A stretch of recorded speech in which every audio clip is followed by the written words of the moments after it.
His aunt has forgotten that a man as rich as Darcy can marry whomsoever he chooses, and has absolutely no need of an heiress as terminally insipid as Anne. For all its reputation as a love story, Pride and Prejudice is really a novel about money. Those who have it, Anne, Darcy, his sister Georgiana, his friend Bingley, are set against those who do not. The haves represent a winning post that the have-nots seek to reach.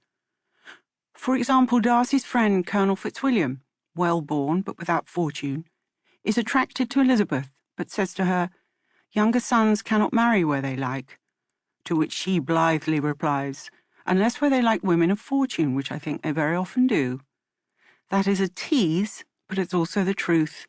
Fitzwilliam is on the hunt, and his quarry cannot be Elizabeth. As a man of honour, he will not behave like the amoral Mr. Wickham, who attempts a shortcut, one extremely familiar in Austen's time, by plotting to elope with Georgiana Darcy.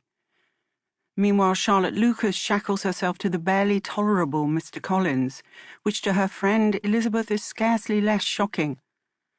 But Charlotte accepts that marriage is a preservative from want, and in doing so shows better sense than Elizabeth, who turns Mr. Collins down, a dangerous thing for a poor girl to do. Collins makes a very fair point when he says, "Your portion is unhappily so small that it will in all likelihood undo the effects of your loveliness and amiable qualifications." What stops his words from coming true is the fairy tale element of Pride and Prejudice. The fact that, in the end, romance conquers the finance-based narrative. Darcy decides that it's the poor girl or nobody, and Cinderella goes to a lifetime of Pemberley balls.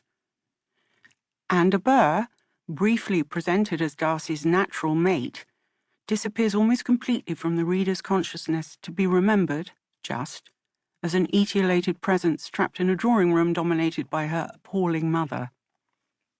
Her fate beyond the book is hard to imagine. Health permitting, she would probably have been married off to a husband of whom her mother approved. As an heiress, she would not have lacked suitors. Yet precisely because she is an heiress, pure and simple, it's impossible to think that she would have been wanted for any other reason. Poor, pale, undersized Anne de Burgh, she seems weighed down by her inheritance, well-nigh obliterated by it. No clearer contrast is possible with Elizabeth Bennet, who represents freedom in a way that is somehow connected to her lack of money. Elizabeth is loved not for what she has, but for what she is. She is loved, as the phrase has it, for herself. No wonder Pride and Prejudice has become so popular among the "you're worth it" generation. Indeed, the lengths to which the wildly eligible Darcy goes to win Elizabeth, paying off and putting up with her embarrassing relations, proposing for a second time despite a rejection that he can scarcely credit, have an outlandishness worthy of Richard Curtis. Austen's great literary gift solidifies the happy ever after, makes clear that it is also the culmination of a series of moral choices. Nevertheless, I never read the book without thinking, my God, Elizabeth, would you have got this lucky in real life? In fiction, however, the penniless heroine, which means all of Jane Austen's protagonists except Emma Woodhouse, who has £30,000, is allowed to be in a fair fight with the heiress, her implicit enemy. She is given qualities that the heiress lacks because, in fiction, fortune alone cannot be allowed to carry the day.